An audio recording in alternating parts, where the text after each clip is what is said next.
तो प्रकाश क्या है, व्हाट इज लाइट? ये वो मीडियम है जिसके थ्रू हम दूसरी चीज़ों को देखते हैं। क्या इस चैप्टर में हम लोग रिफ्लेक्शन के बारे में पढ़ेंगे। लाइट के बारे में थोड़ा बेसिक नॉलेज हमारे पास है छोटी क्लासों से, है ना। लाइट के बारे में हम एक चीज़ और जानते हैं, इसके पीछे हमने एक एक्सपेरिमेंट भी किया हुआ, छोटी क्लास से पढ़ते हैं हम इस एक्सपेरिमेंट का। लाइट जो है वो स्ट्रेट लाइन में चलती है, स्ट्रेट लाइन में। अगर मुझे रिप्रेजेंट करना है कि यहाँ पर लाइट रे है तो उसको हम कैसे रिप्रेजेंट करेंगे, एक लाइन से रिप्रेजेंट करेंगे, ठीक है। और लाइट स्ट्रेट लाइन में चलती है, उसके लिए न्यूटन ने एक एक्सपेरिमेंट भी किया था ना, कार्डबोर्ड वाला एक्सपेरिमेंट आपने देखा था। कार्डबोर्ड में ऐसे होल पंचर कर दो, अगर ये होल्स लाइन में नहीं है, यहाँ से हम लोग देखते हैं आंख लगा के, ठीक है। अगर ये होल्स लाइन में नहीं है तो हमें देखें, अगर मान लो ये होल यहाँ पर है, यहाँ पे मोमबत्ती है अपनी, यहाँ पे हमने अगर मोमबत्ती लगा दी तो ये मोमबत्ती की जो लाइट है हमें तभी दिखेगी जब ये दोनों होल्स कैसे हैं, सीध में। अगर एक सभी ऊपर हो गया तो क्या हमें दिखेगा, यहाँ से लाइट का सोर्स दिखेगा, नहीं दिखेगा ना। तो इसका मतलब लाइट जो है स्ट्रेट लाइन में चलती है ना। यहाँ से न्यूटन ने इस एक्सपेरिमेंट के थ्रू प्रूव किया था कि लाइट जो है स्ट्रेट लाइन में चलती है ना। अब हमें पढ़ना है लाइट का रिफ्लेक्शन। रिफ्लेक्शन से पहले हम जब ये देखते हैं लाइट किसी सरफेस पर जब स्ट्राइक करती है तो क्या एक्शन होता है। लाइट जब कभी भी किसी सरफेस पे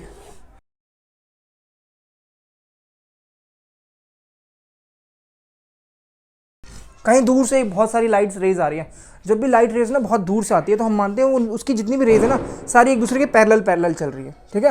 यानी एक रे दूसरे रे को कभी कट नहीं करेगी, है ना। तो अगर लाइट का सोर्स बहुत ज़्यादा डिस्टेंस पर है, लाइट रेज आपस में पैरेलल है पर जरूरी नहीं है वो हमारे सरफेस पे एकदम सीधा आके टकराए, है ना, ठीक है। तो यहाँ पर 3 एक्शन होंगे। सबसे पहला एक्शन हमें क्या देखने को मिलता है कि यहाँ से लाइट आकर रिफ्लेक्ट हो जाती है ना, यानी टकराकर ऐसे वापस इसी मीडियम में लौट जाती है। इसको हम क्या कहेंगे, लाइट का आना और टकराकर वापस जाना, रिफ्लेक्शन, या फिर हिंदी में कहेंगे हम लोग परावर्तन, ठीक है। तो मैं दोनों को लिख देता हूँ। ये फिनोमिना जो टकराकर वापस लौट जाने के जो ये इंसिडेंट है इसको हम बोलेंगे रिफ्लेक्शन ऑफ लाइट। मैं यहाँ पे सिर्फ रिफ्लेक्शन लिख रहा हूँ, ठीक है।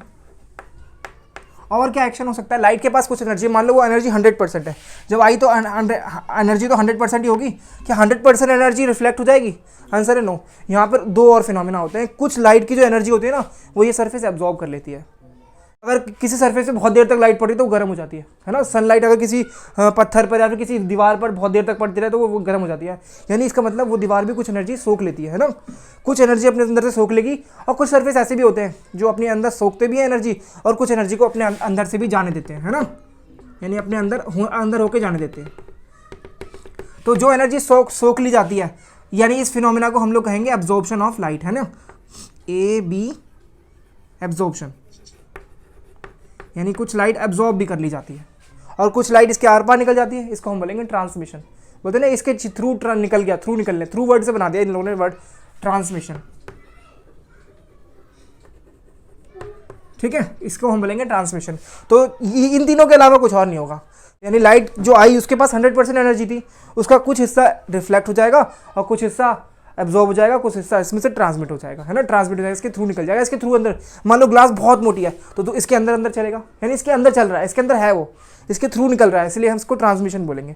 तो इन तीनों के अलावा और कोई एक्शन नहीं होता है एनर्जी के साथ में, ठीक है। जब भी एनर्जी किसी भी सरफेस है, चाहे वो ग्लास हो, कोई भी सरफेस हो, वहाँ पे ये तीनों फिनोमिना ही होंगे, ठीक है। हो सकता है कोई एक फिनोमिना ना हो, जैसे हम मिरर की बात करें, शीशे में एब्जॉर्प्शन हो जाता है, रिफ्लेक्शन हो जाता है। क्या हम शीशे के आर पार देख पाते, क्या नहीं देख पाते ना, तो उसमें ये ट्रांसमिशन नहीं होता है, ठीक है। उसमें 2 ही फिनोमिना होता है। ऐसा हो सकता है कि 2 ही फिनोमिना हो, पर कभी ऐसा नहीं होगा कि सिर्फ एक ही फिनोमिना हो, 100% रिफ्लेक्शन हो जाए, ऐसा कभी नहीं होगा, ठीक है। और 100% एब्जॉर्प्शन हो जाए, ऐसा भी नहीं होगा। ऐसे सरफेसेस के बारे में हम नहीं जानते, जैसे लाइट टकराए तो पूरी की पूरी एब्जॉर्ब हो जाए। अगर ऐसा हुआ तो क्या होगा, वो सरफेस कौन से कलर की दिखाई देगी, हमें ब्लैक कलर की दिखाई देगी। ब्लैक कलर एक ऐसा कलर होता है जो, यानी ऐसी सरफेस ब्लैक होती है जिससे आने वाली लाइट को टकराती है ना, तो वो सारी के सारे कलर को सब कुछ ऑब्जॉर्व कर लेता है, पूरी एनर्जी ऑब्जॉर्व कर लेता है। पर हमें ब्लैक कलर भी काफ़ी हद तक दिखता है ना, तो इसका मतलब 100% एनर्जी उसने भी एब्जॉर्ब नहीं, कुछ तो उसने भी रिफ्लेक्ट कर दिया, है ना। उसने ज़्यादातर हिस्सा एब्जॉर्ब कर लिया और कुछ हिस्सा रिफ्लेक्ट कर दिया। उसमें भी ट्रांसमिशन नहीं दिखता हमको, है ना, ट्रांसमिशन नहीं होगा, उसमें एब्जॉर्प्शन ज़्यादा होगा और रिफ्लेक्शन ज़्यादा होगा, ठीक है। तो हमें यहाँ इस क्लास में रिफ्लेक्शन पढ़ना है, वो भी मिरर के ऊपर। मिरर किसे कहते हैं हम लोग, ठीक है, अब सबसे पहले ये डिस्कस करते हैं। मिरर एक ऐसी सरफेस होती है, देखो आप मेटल्स को देखते हो, जितनी भी धातुएं होती है हमारे पास मेटल, वो शाइनी होते हैं, है ना। तो हम लोगों को ये ऐसा सरफेस बनाना है जो 100% रिफ्लेक्टिव हो, यानी शीशा, उसमें अपना चेहरा दिखना चाहिए साफ साफ, है ना। अगर आप किसी सरफेस पे देखते हो लाइट टकराती है और वो सरफेस एकदम प्लेन है, एकदम प्लेन 100% प्लेन है, ठीक है, 100% तो हो नहीं सकती, लेकिन मान लो 99.9% प्लेन है, तो काफ़ी हद तक प्लेन है। इसमें जब हम देखेंगे तो क्या हमें सोर्स दिखाई देगा जिससे लाइट आ रही है? दिखाई देगा, क्योंकि अगर ये एकदम चिकना, अगर ये बोर्ड है, जैसे मेरा बोर्ड देखो, तो बोर्ड में क्या मुझे अपना फेस दिख सकता है? क्या सोर्स दिख सकता है? नहीं दिख सकता ना। तो इसका मतलब ऐसे सरफेसेस जिसमें हमें अपना फेस दिखता है या फिर सोर्स ऑफ लाइट देख सकते हैं हम लोग, उसमें टेढ़ा करके मैं देख रहा हूँ तो सोर्स ऑफ लाइट दिखाई दे रहा है मुझे, तो ऐसे सरफेस को हम बोलेंगे मिरर। ठीक है, और मिरर कैसे बनता है? एक ग्लास को लेते हैं, ग्लास तो ट्रांसपेरेंट होता है, यानी उसके आर पार देख सकते हैं, उसके पीछे हम लोग कोटिंग कर देते हैं, किसकी? मेटल की कोटिंग कर देते हैं, यानी मेटल आपने देखे शाइनी होते हैं, तो मेटल की कोटिंग कर दी जाती है, तब जाके वो मिरर बनता है। मिरर नेचुरली नहीं मिलते हमें नेचर में, ठीक है, नेचुरली नेचर में मिरर नहीं मिलते जो हम अपने घर में यूज़ करते हैं, ये हम लोग आर्टिफिशियली बनाते हैं। कैसे बनाते हैं? एक ग्लास का बहुत पतली फिल्म लेते हैं, एक हल्का सा, या फिर स्लैब बहुत ही पतला है तो इसे स्लैब तो नहीं बोलेंगे, फिल्म बोलेंगे, ठीक है। इसके ऊपर हम लोग क्या कहते हैं? पॉलिश कर देंगे। सबसे पहले क्या करेंगे? इसके ऊपर वो कोई मेटल चढ़ा देंगे, सपोज करो स्टील चढ़ा देते हैं, स्टील चढ़ा देते हैं, इसके ऊपर स्टील बहुत शाइनी होता है ना, तो इसका ये वाला हिस्सा, कौन सा वाला हिस्सा? लेफ्ट वाला हिस्सा, लेफ्ट वाला हिस्सा रिफ्लेक्टिव होता है, राइट वाला रिफ्लेक्टिव होता है। हम चाहते हैं कोई एक ही हो, है ना, और हम चाहते हैं अगर कोई, ये इतनी पतली फिल्म होती है कि अगर से कोई छू देगा ना तो वो हट जाएगी वहाँ से, है ना, बहुत पतला पतला लेयर चढ़ाते हैं, बहुत ही पतली लेयर, ठीक है, जिससे कम से कम पतला, बहुत पतला चढ़ाते हैं। फिर इसके ऊपर हम कर देते हैं ग्रीन कलर की पॉलिश। आपने देखा होगा शीशे के पीछे ग्रीन कलर की पॉलिश रहती है, तो इसे हम, इस पूरे प्रोसेस को हम लोग बोलेंगे पॉलिश करना, ठीक है। पहले उसके ऊपर एक मेटल की फिल्म चढ़ाई, फिर पीछे पेंट कर दिया, तो उसको हम पूरे को पॉलिश करना ही बोलेंगे, ठीक है। जिस साइड हमने पॉलिश किया उसकी उल्टी साइड में जो हिस्सा होगा वो रिफ्लेक्टिव बन जाएगा, है ना। लेकिन जिस साइड पॉलिश करेंगे क्या उस साइड से हमें फेस दिखेगा? वो साइड रिफ्लेक्टिव नहीं होगी, ठीक है। यानी लाइट आएगी तो इधर टकराएगी और इधर लौटेगी, है ना, या फिर सीधी आ रही तो ऐसे टकराएगी, ऐसी वापस चली जाएगी। प्लेन मिरर के बारे में तो हम जानते ही हैं ना, तो हम लोग को अब की बार जो पढ़ना है वो, इससे पहले हम लोग एक चीज़ और पढ़ लेते हैं, रूल्स ऑफ रिफ्लेक्शन, यानी लॉज ऑफ रिफ्लेक्शन, ठीक है, यानी नियम, परावर्तन के नियम, ये कह सकते हैं, है ना। तो इसमें सबसे पहला लॉ होता है कि जब भी कोई सरफेस होगी, मैं इस सरफेस को ऐसे बनाता हूँ, अभी मैंने आपको समझाया कि जिस साइड में पॉलिश करूँगा उस साइड को मैं इस तरह से दर्शाऊंगा, यानी इस साइड से लाइट नहीं आएगी ना, लाइट ऊपर से डालेंगे हम लोग, ठीक है। यहाँ से एक इंसिडेंट रे आती है, अब ये इंसिडेंट हो रही है तो इसके लिए इसलिए हमने इसका नाम क्या रखा है? इंसिडेंट रे, यानी आने वाली रे। तो इस रे को हम क्या बोलेंगे? इंसिडेंट रे, जो आती है। और हिंदी में इसे हम बोलेंगे आपतित किरण, ठीक है, आपतित किरण, ठीक है। अब ये किसी एंगल पे आ रही है ना, तो क्या वो एंगल हम ये ले लें, ये वाला? हम कैसा करते हैं कि हर बार की ना ऐसा लेना पॉसिबल नहीं होगा, तो हम क्या करते हैं, इस सरफेस पे, जो जैसी भी सरफेस है ये, इसके एकदम सीध में जहाँ पे भी लाइट टकराती है उसी पॉइंट को सेलेक्ट कर लेंगे। सपोज करो लाइट यहाँ टकराई आगे, तो इस पॉइंट को हम सेलेक्ट कर लेंगे, यहाँ पे एक परपेंडिकुलर लाइन बना लेंगे, उस लाइन को हम बोलेंगे नॉर्मल, ठीक है। इस सरफेस के जस्ट एकदम परपेंडिकुलर जहाँ पे लाइट टकराई उसी जगह पे हमें एकदम सरफेस के एकदम 90 डिग्री, ये सरफेस ऐसी है तो इस सरफेस के 90 डिग्री एक लाइन खींच लेनी है, जिसके साथ हम इसका एक एंगल नापेंगे, है ना, ये वाला एंगल। और क्योंकि ये इंसिडेंट लाइन के साथ बना हुआ है, इंसिडेंट रे के साथ बना है ये एंगल, तो इसलिए हम इसे एंगल ऑफ इंसिडेंस बोलेंगे और आई से रिप्रेजेंट करेंगे, ठीक है। आई मतलब एंगल ऑफ इंसिडेंस, यानी इंसिडेंट, ठीक है। और अब ये लाइट यहाँ पे आई, टकराकर ये जाएगी कहीं पे, टकराकर इसी मीडियम में लौट जाएगी ना, इसी मीडियम में लौट जाती है ये, और इसके आने का जो एंगल होता है ना वही एंगल इसके जाने का भी होता है, ठीक है। यानी अगर हम नॉर्मल के साथ, याद रखना ये जो एंगल हम नाप रहे हैं इसे हम नॉर्मल के साथ नापेंगे, कभी भी इसको यहाँ से मत नाप लेना, ठीक है। तो नॉर्मल के साथ इस एंगल को नापते हैं और वो हम देखते हैं कि वो एंगल को हम आर से रिप्रेजेंट करेंगे, एंगल ऑफ रिफ्लेक्शन, और ये दोनों हमेशा बराबर ही होते हैं, ठीक है। शर्त क्या है? ये जो सरफेस है वो प्लेन होनी चाहिए, है ना। तो प्लेन सरफेस पर अगर कोई रे आती है तो वो उस पर टकराकर जिस एंगल से आ रही है उसी एंगल पर लौट जाती है। ये एक हमारा फर्स्ट रूल है, यानी ये रूल हमें याद रखना है, angle of incidence equal to angle of reflection. तो आई अगर एंगल ऑफ इंसिडेंस है और आर एंगल ऑफ रिफ्लेक्शन है, तो फर्स्ट रूल हमारा ये कहता है कि आई और जो आर है ना, एंगल आई और एंगल आर बराबर होंगे, ठीक है। सेकेंड रूल हमारा क्या है? इंसिडेंट रे, नॉर्मल और रिफ्लेक्टिव रे, ये तीनों एक ही प्लेन में होंगी। क्या मतलब इसका कहने का? एक और निकाल देता हूँ। एक रे आई, देखो ऐसे ऐसे आई, टेढ़ी आई, तो जहाँ पे टच हुई वहीं पे हमने क्या कर दिया, वहीं पे हमने नॉर्मल बना लिया, नॉर्मल। अब जो रिफ्लेक्शन एंगल है वो इतना ही है, देखो अगर मैं इसको ऐसे बनाऊँ तब भी तो उतना ही रहेगा एंगल, ऐसे बनाऊँ तब भी रहेगा एंगल, पर हमें क्या करना है, हमें बोला है कि तीनों को एक ही प्लेन में रखना है। इसका क्या मतलब है कहने का कि अगर आप यहाँ से एक प्लेन बना दो, इन दोनों को सेलेक्ट कर लो, और इनसे एक प्लेन बना लो, प्लेन टच कर लो इनसे। जब इनसे एक प्लेन टच हो जाएगा तो तीसरी लाइन को आपको इस प्लेन के टच में ही छोड़नी है। ऐसा नहीं करोगे कि आप ऐसे छोड़ दिया, ऐसे दोनों डायरेक्शन में तो जा नहीं सकती, वो आएगी तो किसी एक पर्टिकुलर डायरेक्शन में जाएगी ना, तो जिस एंगल से आई है उसी एंगल में उसी प्लेन के अकॉर्डिंग जाएगी, ठीक है। ये वाली इंसिडेंट रे है, ये नॉर्मल अपना, और ये रिफ्लेक्टिव रे हो जाएगी, ठीक है। तीनों कैसे रहेंगे, एक ही प्लेन में रहेंगे। ऐसा नहीं होगा कि इधर हो जाएगी ये वाली या फिर ये वाली इधर हो जाएगी। एंगल तो देखो, ये तो फर्स्ट रूल तो फॉलो हो रहा है अभी भी, अगर मैं इसको ऐसा कर दूं तब भी तो फर्स्ट रूल फॉलो हो रहा है, लेकिन सेकंड रूल फेल हो जाएगा ना। सेकंड रूल ये कहता है कि तीनों एक ही प्लेन में होंगी, ठीक है, यानी इन तीनों को हम एक ही प्लेन पर ऐसे टच करा के बना सके।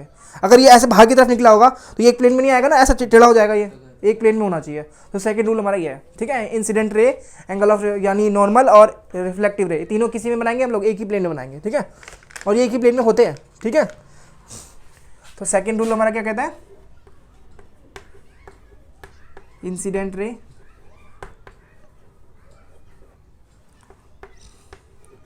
रिफ्लेक्टेड रे एंड नॉर्मल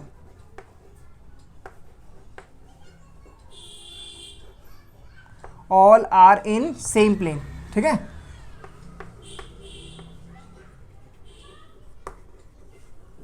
तीनों सेम प्लेन में होंगे वो। और एक और रूल होता है क्या थर्ड, इसके अलावा दो ही होते हैं इसका मतलब। इसके बाद हम लोग सेकंड पढ़ते हैं स्फेरिकल मिरर यानी गोलीय दर्पण, ये वाला पार्ट, ठीक है। गोलीय दर्पण को हम लोग असल में कॉम्बिनेशन मानते हैं। कॉम्बिनेशन किसका कॉम्बिनेशन है, बहुत सारे प्लेन मिरर का कॉम्बिनेशन। और वो प्लेन मिरर्स कैसे हैं, बहुत छोटे छोटे से हैं। अगर देखो मैं इसको ड्राइंग के थ्रू बनाता हूँ, ये मैं इरेज कर लेता हूँ फिलहाल, है ना। स्फेरिकल मिरर कॉम्बिनेशन होता है बहुत सारे प्लेन मिरर्स का, पर शर्त ये कि वो प्लेन मिरर्स बहुत छोटे छोटे होंगे। अगर बहुत छोटे छोटे प्लेन मिरर्स हैं, ऐसे ऐसे इतने इतने साइज के, इनको मैं ऐसे अरेंज कर लूँ, ऐसे ऐसे ऐसे ऐसे, इनको ऐसे अरेंज कर लिया और इनसे ना एक गोले जैसा, मतलब आधा कटोरी जैसा हिस्सा बना लिया, ऐसा करके बना लिया। अगर हम ज़्यादा छोटे लेंगे तो ये ऐसा लगेगा कि ये पहले से ये गोला था, है ना। और ये सारे मिरर्स हैं, छोटे छोटे प्लेन मिरर्स हैं, ठीक है। ये वाला प्लेन एक ऐसा, एक ऐसे हो गया, एक ऐसे हो गया, ऐसे हो गया, बहुत सारे मिरर्स कॉम्बिनेशन है। या और इस मिरर को हम लोग, जिसमें ये साइड हम लोग कैसे रख रहे हैं, नॉन रिफ्लेक्टिव रख रहे हैं, यानी ये साइड हमने क्या किया है, पॉलिश किया हुआ है। जब भी हम पॉलिश को दर्शाएंगे ना तो ऐसे करके दर्शाएंगे, जिस साइड पॉलिश करेंगे, है ना, क्योंकि बोर्ड में दिखेगा नहीं कि साइड पॉलिश किया। मैं एक लाइन बना दूंगा और बोल दूंगा इस साइड पॉलिश है, तो भूल जाएंगे बीच में, है ना। तो इसलिए मैं इस ऐसा करके लाइन करके बता दे करूँगा कि आपको इस साइड पॉलिश किया गया और ये वाला हिस्सा कैसा है, रिफ्लेक्टिव है, ठीक है। हम चाहे तो पॉलिश उस साइड भी कर सकते हैं, तब भी तो ये मिरर स्फेरिकल ही रहेगा, यानी स्फेरिकल मतलब गोले का हिस्सा होना, ठीक है। ये गोले का हिस्सा तो है, तो स्फेरिकल मतलब गोला होना होता है वैसे, लेकिन ये गोले का हिस्सा है इसलिए हम इसे स्फेरिकल मिरर बोलते हैं। ऐसा ही हम लोग इस साइड भी पॉलिश कर सकते थे चाहते तो। अगर हम इस साइड पॉलिश करते हैं इसके, तो यहाँ पे ऐसे करते हैं मार्क, तो जब भी कोई मिरर ऐसे शेप का होगा ना, जो गोले का हिस्सा लगेगा, तो उस मिरर को हम लोग क्या कहेंगे, स्फेरिकल मिरर। ये मिरर कहाँ पे यूज़ होते हैं, अलग अलग जगह पे इनके यूज़ है ना। ये वाला तो आपने देखा होगा, ये वाला मिरर हम लोग गाड़ी में यूज़ करते हैं, गाड़ी का जो साइड मिरर होता है ना उसमें यूज़ करते हैं, क्योंकि उसका फील्ड ऑफ व्यू ज़्यादा होता है, इसमें ज़्यादा एरिया कवर हो जाता है, ज़्यादा तरफ से लाइट ले सकता है। और ये वाला कम लाइट ले सकता है, इसको हम लोग टेलीस्कोप में भी यूज़ करते हैं, इस वाले को, ठीक है। रिफ्लेक्टिंग टेलीस्कोप आता है, उसमें यूज़ करते हैं, वो सब आगे पढ़ेंगे हम लोग, है ना। फिलहाल मैं इन मिरर्स को पढ़ा रहा हूँ, ठीक है। तो इनको बनाने का एक तरीका और भी तो हो सकता है। एक बड़ा सा हमने गोला लिया जो कि कांच का था, खोखला, अंदर से खोखला, ठीक है। उस बड़े से गोले के अंदर हमने क्या किया, इस गोले के ऊपर अंदर की तरफ हमने पॉलिश करके रखा हुआ था, अंदर की तरफ। जब आप अंदर की तरफ पॉलिश करके रखेंगे, उसके बाद इस गोले को हमने इस तरफ से काट लिया। इस गोले की कुछ ना कुछ रेडियस भी रही होगी ना, रेडियस रही होगी, तो उस रेडियस को हम लोग डिनोट कर लेते हैं ऐसे करके, ये यहाँ से ऐसे, ये रेडियस है इस गोले की। अब रेडियस का तो आपको पता ही है, सर्कल में जब भी रेडियस हम बनाते हैं, सर्कल में या स्फेयर में, रेडियस तो हमेशा किसी भी पॉइंट से आप ले लो सेम ही होती है। और अब कभी भी हम यहाँ पे टेंजेंट सोचें, अगर हम यहाँ पे सोचते हैं कि ये प्लेन मिरर है, बहुत सारे प्लेन मिरर का कॉम्बिनेशन है, ये प्लेन मिरर है, तो प्लेन मिरर को हम लोग ऐसा भी तो मान सकते हैं कि ये इसकी टेंजेंट है। और आपने थ्योरम पढ़ी हुई है, टेंजेंट कैसी होती है, टेंजेंट और रेडियस टचिंग पॉइंट पर परपेंडिकुलर होती है ना, ये पढ़ा है ना हमने, है ना। तो ये रूल भी आपको याद रखना है। तो असल में ये कॉम्बिनेशन आपने क्या किया, बाकी का हिस्सा हटा देता हूँ मैं, क्योंकि हमें जितने हिस्से से काम है उतने हिस्से के बारे में डिस्कशन करते हैं, ठीक है। इस गोले की कुछ ना कुछ रेडियस भी थी, ये याद रखना, क्योंकि इसको बाद में मैं यूज़ करूँगा कहीं पे। तो इसके हमने अंदर में पॉलिश किया हुआ है और ये हमारा मिरर है। एक और भी तो हो सकता है जिसमें हम लोग बाहर में पॉलिश कर लें, या फिर मैं इसको ना ऐसे करके बनाता हूँ, दोनों को इस साइड रख के। सबसे पहले ये वाला ले लेते हैं, इसमें हमने यहाँ पॉलिश किया है, और एक ये वाला है, ये वाला, ठीक है। इसका भी तो कुछ ना कुछ रेडियस रहा होगा, है ना। इस गोले का कुछ ना कुछ रेडियस रहा होगा, उस रेडियस उस लेंथ को यहाँ से यहाँ तक की, इसमें कहीं ना कहीं पे मिड भी तो होगा। जब भी आप इसको ऐसे देखोगे, साइड से देखोगे तो ऐसा, मान लो ये कटोरी जैसा गोल है ना, साइड से देखोगे तो ऐसा दिखेगा ना, ऐसा मुड़ा हुआ सा दिखेगा, और अगर सामने से देखोगे तो गोल दिखेगा, सामने से देखोगे तो ऐसा दिखेगा, गोल सा दिखेगा, है ना। लेकिन साइड से देखोगे तो ऐसा ही दिखेगा ना। तो साइड व्यू वही है अपना, साइड व्यू पे हम डिस्कशन करेंगे, क्योंकि जब मैं इसमें लाइट बनाऊंगा, अगर लाइट रे ऐसे आ रही तो बोर्ड में दिखेगा नहीं आपको, कैसे बनाऊंगा मैं, इसलिए हम इसका साइड व्यू लेके स्टडी करते हैं पूरी, है ना, साइड व्यू लेके स्टडी करते हैं। तो इसमें कुछ पॉइंट्स के हम लोग नाम रखते हैं। सबसे पहले ये जो प्लेन मिरर है, ये इसमें कहीं ना कहीं पे जहाँ जो हिस्सा हमने लिया है उसका मिडिल पॉइंट भी तो होगा। कटोरी में यहाँ पे एकदम सेंटर पे कहीं पे मिडिल पॉइंट होगा, उस मिडिल पॉइंट को हम लोग क्या बोलेंगे, इसका पोल बोलेंगे, ठीक है। तो ये पॉइंट मान लेते हैं हम लोग यहाँ पर आता है, और उस पॉइंट को हमने क्या नाम दिया, पोल, यानी ये इसका ध्रुव होगा, इसको हिंदी में ध्रुव बोलेंगे, ठीक है। और ये जो रेडियस है, यानी जो जिसका ये गोला हिस्सा था, उस रेडियस को हमने नाम दिया रेडियस ऑफ कर्वेचर। कर्वेचर क्यों, कर्व मतलब मुड़ा हुआ होता है, घुमापन होता है। अगर मैं ऐसे बोलता हूँ कर्वेचर यहाँ पे इतना है, कर्वेचर यहाँ पे इतना है, यहाँ पे सबसे पता है सबसे ज़्यादा कर्वेचर कहाँ पर है, सबसे ज़्यादा मुड़ा हुआ कहाँ पर है, सबसे छोटा वाला सबसे ज़्यादा मुड़ा हुआ है ना। जितना ज़्यादा मुड़ाव होगा ना उतना ज़्यादा कर्वेचर होगा। पर एक चीज़ देखो, इसका रेडियस छोटा होगा, है ना, इसका रेडियस बड़ा होगा इस वाले का, और इसका सबसे बड़ा होगा इस वाले का, लास्ट वाले का। यानी कर्वेचर, ये मुड़ावपन जितना ज़्यादा होगा रेडियस उतना ही छोटा होगा, है ना। और कर्वेचर जितना बड़ा होगा रेडियस उतना ही ज़्यादा हो जाएगा। कर्वेचर बड़ा है, बड़ा कैसे बोलते हो आप, इस वाले को कि इस लास्ट वाले को? नहीं, पहले वाले को। कौन ज़्यादा मुड़ा हुआ लग रहा है आपको? पहला वाला ना। तो पहले वाले का इसका रेडियस कैसा रहेगा, कर्वेचर ज़्यादा है, रेडियस कम रहेगा, उल्टा रहता है, ठीक है। और अगर कर्वेचर कम है तो रेडियस ज़्यादा रहेगा। आपको देखने में मैंने बड़ा बना दिया इसलिए बड़ा लग रहा है, नहीं ऐसा नहीं। आप देखो कौन ज़्यादा मुड़ा है, सब दोनों की सेम लेंथ है सबकी, ज़्यादा मुड़ा हुआ कौन है, ये वाला ना, और ये वाला कम मुड़ा हुआ है ना।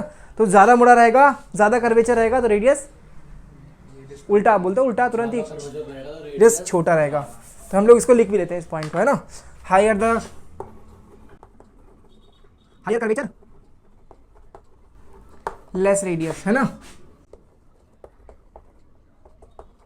Less curvature more higher radius, higher word लिख देता हूँ, हायर रेडियस, ठीक है। यहाँ से यहाँ तक की जो लेंथ होगी ना, जिस गोले का ये हिस्सा था उसकी रेडियस थी ना, उसके लिए तो रेडियस थी। पर अब ये मिरर है हमारे पास, स्फेरिकल मिरर, उसके लिए क्या हो जाएगी, रेडियस ऑफ कर्वेचर। इसको हम सिर्फ रेडियस नहीं बोलेंगे, अब हम रेडियस ऑफ कर्वेचर बोलेंगे, ठीक है। अच्छा, यहाँ रेडियस ऑफ कर्वेचर हो गया। अगर रेडियस ऑफ कर्वेचर इसमें है तो ये क्या ये गोले का हिस्सा नहीं है, इसमें भी होगी, इसमें भी होगी। इसमें रेडियस ऑफ कर्वेचर देखो, इसमें लेफ्ट साइड है, जिस साइड रिफ्लेक्टिव पार्ट है उसी साइड है, इसमें उल्टी साइड बनाते हैं हम लोग, इस साइड बनाएंगे, ठीक है। ये यहाँ से इस पॉइंट को जो हम लोग बोलते हैं, इसको हम बोलते हैं सेंटर ऑफ कर्वेचर। इस पॉइंट का नाम सेंटर ऑफ कर्वेचर है, इस पॉइंट का नाम सेंटर ऑफ कर्वेचर है। इस पॉइंट की पोल से जो डिस्टेंस होती है उसको हम बोलेंगे रेडियस ऑफ कर्वेचर, ठीक है। सिमिलरली यहाँ पर भी पोल होगा, इसका भी तो मिडिल पॉइंट होगा। ये मिडिल पॉइंट आपको अगर साइड से देखोगे ना तो यहीं ऐसे यहाँ पे दिखा देना पड़ेगा, लेकिन जब ऐसे बनाओगे तो इधर से इधर लेफ्ट साइड नहीं बनाना, बीच में बनाना, एकदम बीच में, ठीक है। सपोज करना ये गोल एकदम कटोरी जैसा, और ये कटोरी भी थोड़ी ऐसी होगी, एकदम स्मूथ होगी। ऐसा नहीं होगा कि इसमें जैसे अजीब अजीब सी है, बीच में गड्ढा है एकदम, पर कुल मिला के एकदम कंटिन्यूस स्मूथ होगा, इसमें स्मूथनेस होगी कंटिन्यूस, ठीक है। हाँ, ऑब्वियसली आप समझ रहे हो गोले में से काट रहे हैं तो आपको पता ही कैसा शेप कट के आएगा, है ना, सामने लास्ट में। हाँ, पर गोल ही आएगा वो भी, क्योंकि गोले में से काट रहे हैं तो अगर ऊपर से देखेंगे तो गोल ही दिखेगा, एकदम वापस सर्कल दिखेगा वापस से, है ना। लेकिन साइड से देखेंगे तो कटा हुआ गोले का हिस्सा लगेगा। हाँ, तो वही यही है, मिरर दो तरह के हो सकते हैं। अगर हम लोग इस साइड पॉलिश करते हैं तो इसका हमने नाम रख दिया कॉनकेव मिरर।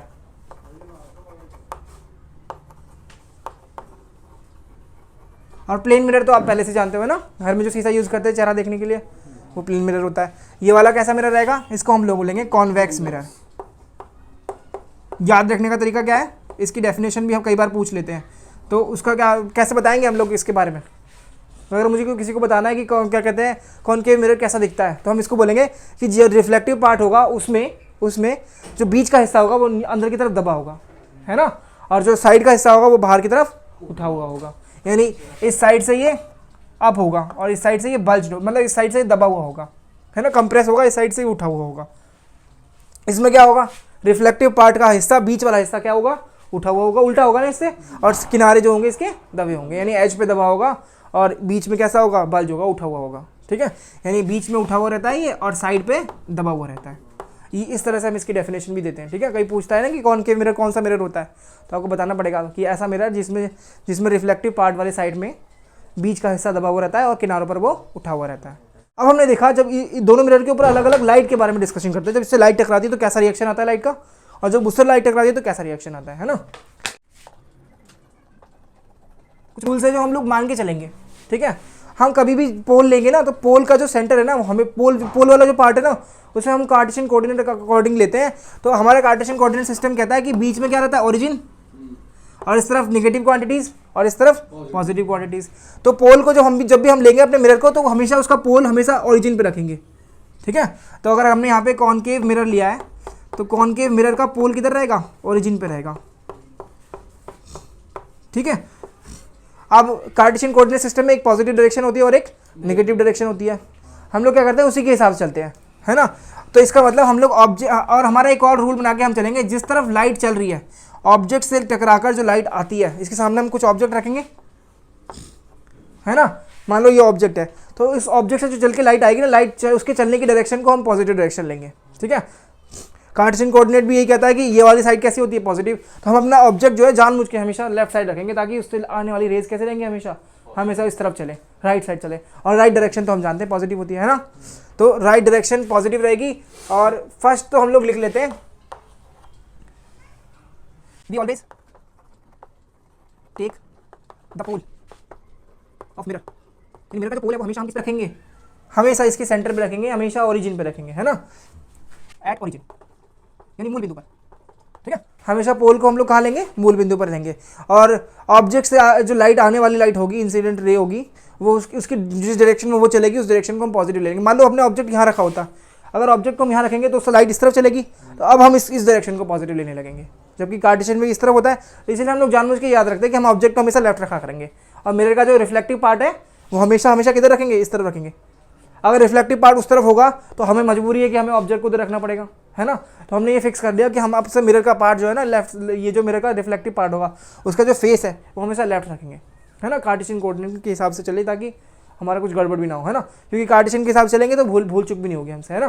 कार्टेशियन ये कहता है कि ऊपर की डायरेक्शन कैसी होती है, पॉजिटिव, नीचे की डायरेक्शन कैसी होती है, नेगेटिव। तो इसकी हाइट को हम लोग जो लेंथ लेंगे, लंबाई इसकी होगी कुछ ना कुछ, उसकी हाइट को हम लोग पॉजिटिव लेंगे। कभी कभार हम देखते हैं कि ऑब्जेक्ट की जो इमेज है ना, इमेज यानी इसकी जो तस्वीर है वो उल्टी बनती है, मान लो ऐसे बन गई, उल्टी बनती है, तो इसकी लेंथ को हम लोग नेगेटिव लेंगे। अगर यही चीज़ सीधी बन गई तो उसको हम लोग पॉजिटिव ले लेंगे। ठीक है, कार्टेशियन कोऑर्डिनेट भी ये कहता है कि नीचे की जो रीडिंग है वो आपको कैसे लेनी है, नेगेटिव, ऊपर की रीडिंग पॉजिटिव लेनी है। ऐसे इसमें राइट साइड की जो रीडिंग है उन्हें पॉजिटिव लेंगे और लेफ्ट साइड की रीडिंग को नेगेटिव लेंगे। और हम लोग हमेशा अपने ऑब्जेक्ट से चलने वाली रे को किस तरफ पीछा करेंगे, लेफ्ट से राइट, यानी उसका चलने की डायरेक्शन तो पॉजिटिव है ना, क्योंकि वो इस डायरेक्शन में चल रही है, तो ये डायरेक्शन यानी लाइट रे के चलने की डायरेक्शन, ये भी हम रूल बना लेते हैं फिर इस तरह से।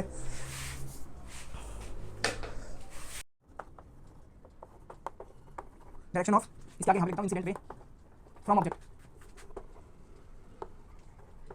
इज टेकन पॉजिटिव को प्लस लगा के वी लिख देते हैं शॉर्टकट में ना।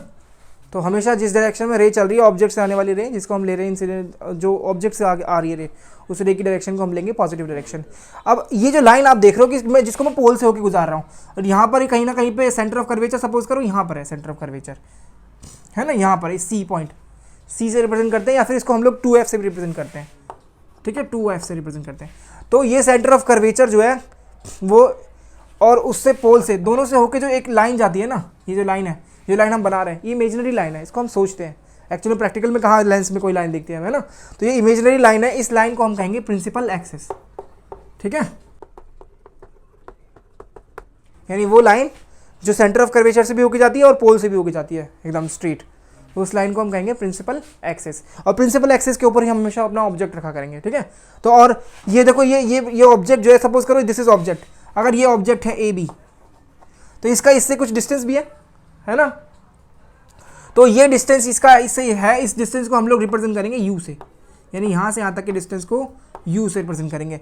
अब उसकी मान लो इमेज यहाँ बन गई, और इमेज के डिस्टेंस को हम फिर किससे रिप्रेजेंट करेंगे, इमेज के डिस्टेंस को हम रिप्रेजेंट करेंगे v से। ABCD में u पहले आता है फिर v आता है ना, तो ऑब्जेक्ट और इमेज, तो ऑब्जेक्ट सबसे पहले लिया जाता है, ऑब्जेक्ट होगा तो उसकी इमेज बनेगी, हाँ कोई ऑब्जेक्ट नहीं तो उसकी तस्वीर कहाँ से बनेगी, है ना। तो ऑब्जेक्ट पहले होता है, इसलिए इसका मतलब u जो लेंथ होगी वो पोल से लेकर ऑब्जेक्ट तक की लेंथ होगी, यानी पोल से वो कितना दूर है उसको हम u लिखेंगे, u से दर्शाएंगे जब हमें नहीं मालूम होगा तब, ठीक है। और यहाँ से यहाँ तक ये क्या कहते हैं, इमेज कितनी दूर है उसको हम v से दर्शाएंगे, ठीक है। और c से लेके पोल तक के डिस्टेंस को हम लोग r से दर्शाएंगे, कैपिटल R से, यानी रेडियस ऑफ कर्वेचर, ठीक है।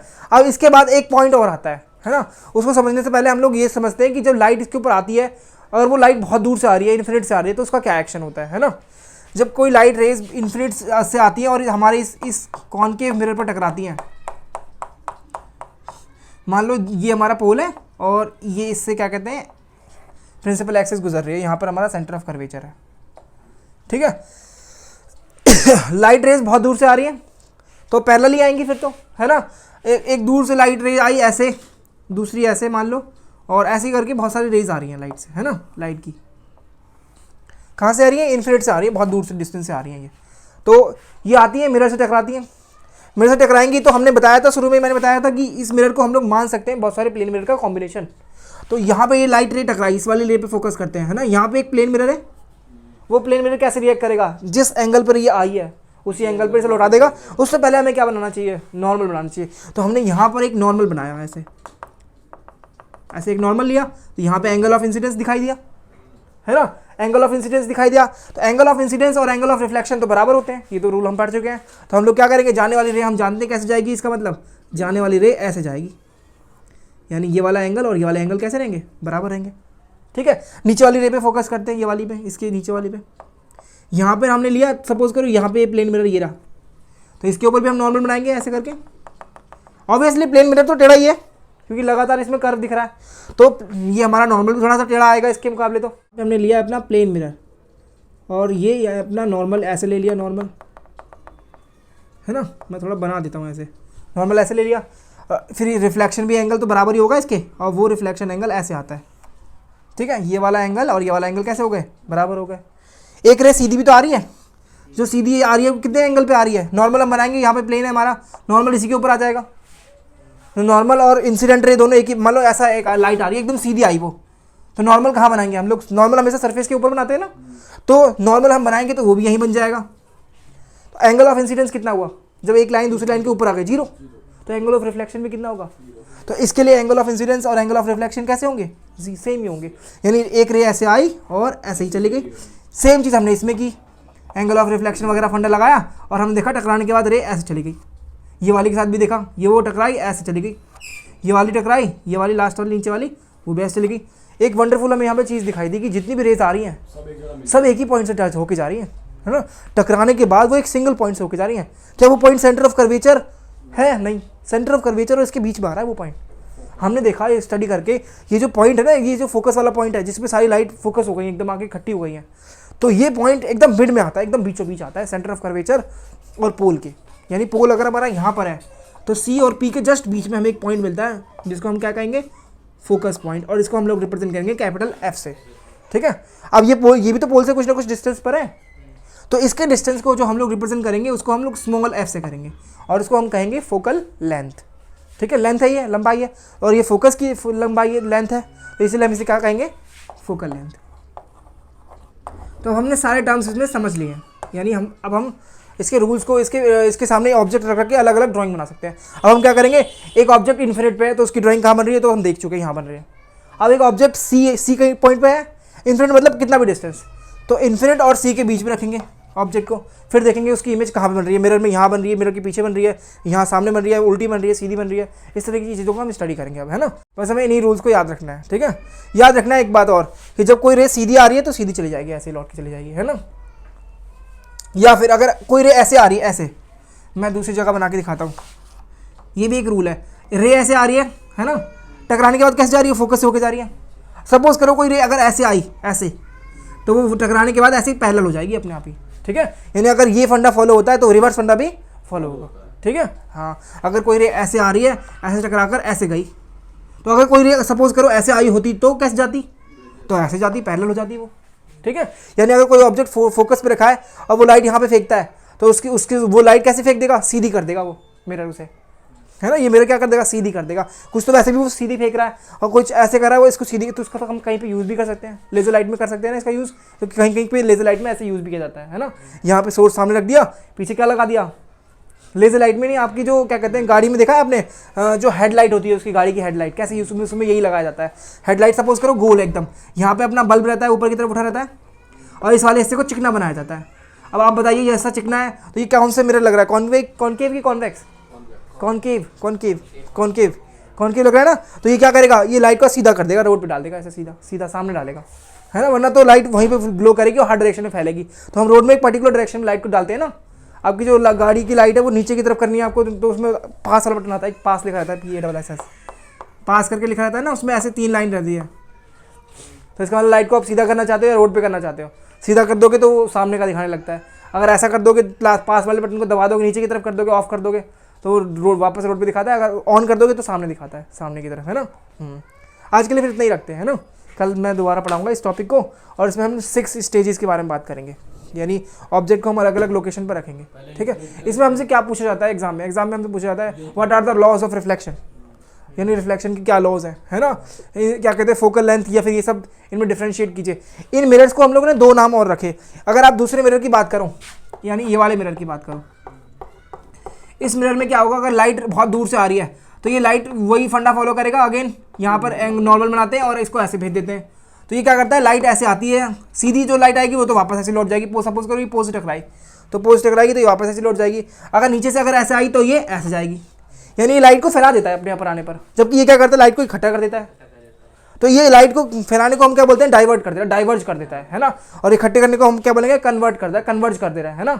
तो इसको हम बोलेंगे कन्वर्जिंग मिरर। इसका हमने एक और नाम रखा है, क्या नाम रखा है, हाँ, कन्वर्जिंग मिरर। क्योंकि इसने क्या किया, जितनी भी लाइट रेज पैरेलल इसके ऊपर आई, इसको सबको क्या कर दिया, एक जगह पे इकट्ठा कर दिया। जबकि ये क्या करता है, पैरेलल आने वाली रेज को डाइवर्ट कर देता है, डाइवर्ज कर देता है। तो इसे हम बोलेंगे डाइवर्जिंग मिरर, ठीक है। तो कन्वर्जिंग मिरर और डाइवर्जिंग मिरर में भी पूछ लिया जाता है कई बार, तो तुम लोगों को इस टर्म में भी समझ में आना चाहिए। कन्वर्जिंग मिरर इसका मतलब कौन से मिरर की बात चल रही है, कॉनकेव मिरर की बात चल रही है, और डाइवर्जिंग मतलब कॉन्वेक्स की बात चल रही है, ठीक है। डाइवर्जिंग वाला ये होता है, ठीक है। ये दोनों रह गए थे बात, मैंने बता दी ये भी, है ना।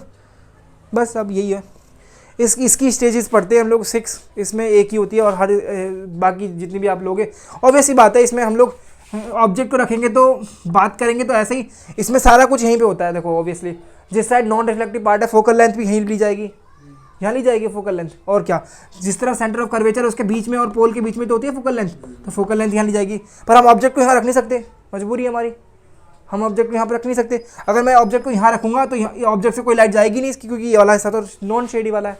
तो ऑब्जेक्ट को मजबूरी में हमें कहाँ रखना पड़ेगा, इधर। और इन जगहों के तो कोई नाम ही नहीं है ना, इन जगहों के कहाँ कोई नाम है। अगर ये पार्ट फोकस है तो इस तरफ फोकस थोड़ी है, कभी लाइट इधर फोकस हो सकती है क्या, तो इसे हम फोकस क्यों बोलेंगे, ना ही सेंटर ऑफ कर्वेचर का कोई सीन है।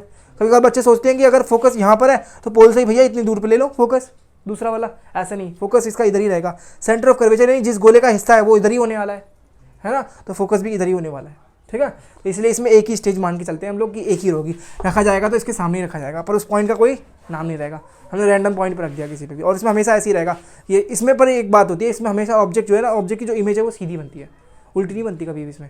इसमें बहुत से केसेस ऐसे होंगे जिसमें ऑब्जेक्ट की जो इमेज बनेगी नहीं, इमेज कभी तो सीधी होगी कभी उल्टी होगी। जब उल्टी होगी तब रियल होगी, है ना। और जब सीधी होगी तो उस टाइम पर मिरर के पीछे होगी, उसको हम पर्दे में नहीं ले पाएंगे। इमेज 2 तरह की हो सकती है, शीशे में मेरा चेहरा दिख रहा है, क्या उसको उसके पीछे आके कोई स्क्रीन पे ले सकता है, उसको नहीं ले सकता ना।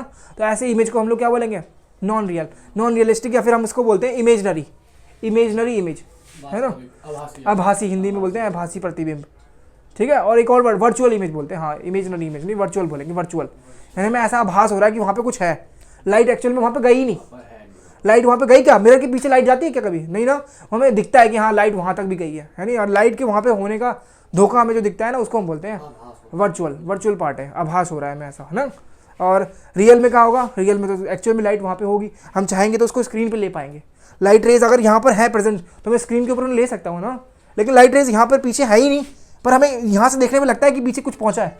मिरर में देखता है ना पीछे दुनिया दिखती है हमें, जबकि कुछ नहीं है पीछे, है ना, पीछे तो लाइट गई भी नहीं है एक्चुअल में मिरर के, लाइट तो सामने इसी मीडियम में चल रही है है ना। तो ऐसे पार्ट को, यानी प्लेन मिरर में ज़्यादातर इमेज कैसी बनती है, सारी इमेज कैसी बनती है प्लेन मिरर में, हाँ वर्चुअली होती है, उस एक्चुअल में लाइट रेज नहीं होती उस वहाँ पे, है ना। इससे लाइट रेज आती हैं और हमारे इस मिरर से टकराती हैं,